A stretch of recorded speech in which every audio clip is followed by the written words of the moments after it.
Shalom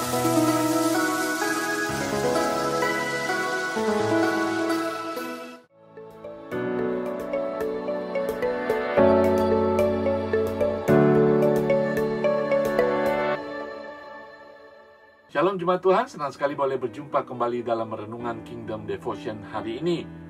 Saudara sekalian, Rasul Paulus di akhir daripada surat Kolose, dia ingin mengungkapkan isi hatinya, ucapan syukur dan penghargaan bagi banyak teman-teman pelayanannya, bagi jemaat Tuhan. Mungkin dia punya pikiran, mungkin beberapa saat lagi dia tidak bisa bertemu dengan mereka lagi.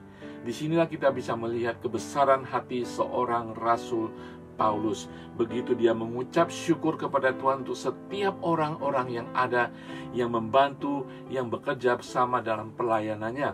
Pasal keempat ayat ke-10 dan 11 mengatakan demikian. Salam kepada kamu dari Aristarkus, temanku sepenjara, dan dari Markus, kemenakan Barnabas. Tentang dia kamu telah menerima pesan, terimalah dia apabila dia datang kepadamu. Dan dari Yesus yang dinamai Justus.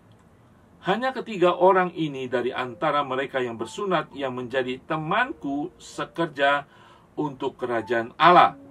Mereka itu telah menjadi penghibur bagiku. Saudara sekalian, dalam kehidupan manusia dari dulu sampai sekarang, tidak pernah kita lepas dari kesusahan, penderitaan, ya.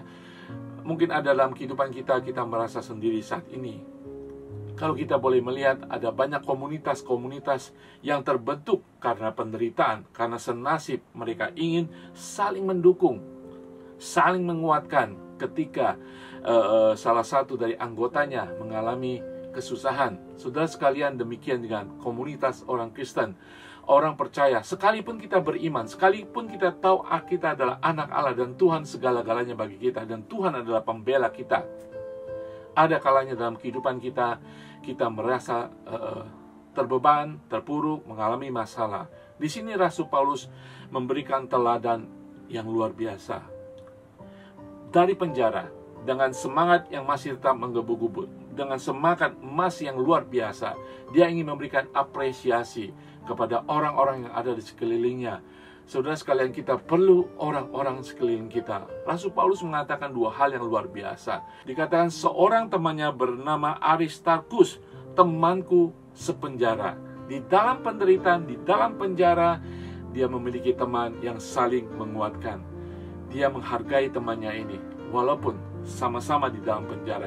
Saudara, bukankah begitu luar biasa, begitu indah ketika kita mengalami dalam kehidupan kita terbelenggu, terpenjara, dalam kehidupan yang tidak menyenangkan, kita punya teman seperjalanan dalam penderitaan. Saudara, dalam pelayanan selalu ada kesusahan. Dalam mengiring Tuhan selalu ada kesusahan. Kita perlu teman-teman yang berjalan bersama di dalam kesusahan kita, penderitaan kita. Demikian juga Rasul Paulus mengatakan bahwa ada teman yang sekerja dalam kerajaan Allah. Dia tidak hanya menyebut Aristarkus, ada juga Markus, ada Barnabas, ada juga Justus. Lebih menarik disebutkan Markus, untuk jemaat Tuhan menerima Markus. Saudara sekalian, ketika kita yang mungkin lebih baik, lebih rohani ketika menghadapi seperti seorang Markus yang dalam perjalanan misi, dia meninggalkan perjalanan misi Paulus, dan Paulus kecewa dan menolak Markus, tetapi dia sudah mengampuni Markus dan menerimanya kembali. Saudara, itulah teman sekerja dalam pelayanan kerajaan Allah. Kita mengampuni, kita menerima kembali. Bukankah akan menjadi indah? Bukankah kita akan menjadi kuat, semangat kembali menghadapi tantangan-tantangan dalam pelayanan kalau kita bisa menerima kembali dan mengampuni dan sehati dalam pelayanan? Saudara sekalian, saya percaya apapun kehidupan saudara saat ini sebagai penata layan, talenta, karunia roh yang Tuhan berikan dalam kehidupan saudara, ketika ada masalah, ketika ada tantangan, mari kita bersatu hati. Mari kita memiliki pikiran Kristus. Mari kita memiliki kasih Kristus. seperti Rasul Paulus bersama dengan teman-temannya. 1 Korintus 1 ayat ke-10 mengatakan, "Tetapi aku menasihati kamu, saudara-saudara, demi nama Tuhan kita, Yesus Kristus, supaya kamu seia sekata dan jangan ada perpecahan di antara kamu, tetapi sebaliknya supaya kamu erat bersatu dan sehati sepikir." Rasul Paulus mengerti apa itu ditinggalkan dan tidak diterima. Demikian dalam kehidupannya, dinasehati kita untuk sehati sepikiran, karena kita punya Yesus. Sama darah Yesus yang menyucikan kita, sama Roh Allah yang ada dalam kehidupan kita.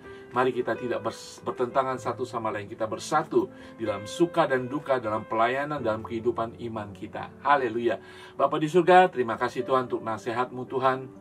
Terima kasih untuk hikmat-Mu Tuhan, agar kami tidak saling berkompetisi, agar kami tidak saling menyerang, agar tidak ada perpecahan di dalam gereja Tuhan, untuk kami saling memberkati, saling menasehati, dan saling menguatkan dalam perjalanan iman kami, pelayanan kami. Walaupun kami berbeda gereja, walaupun kami berbeda denominasi, kami punya Yesus yang sama, yang sudah menyelamatkan kami. Jadikan kami satu, untuk kami memuliakan Allah Tuhan kami, di dalam nama Tuhan Yesus. Haleluya.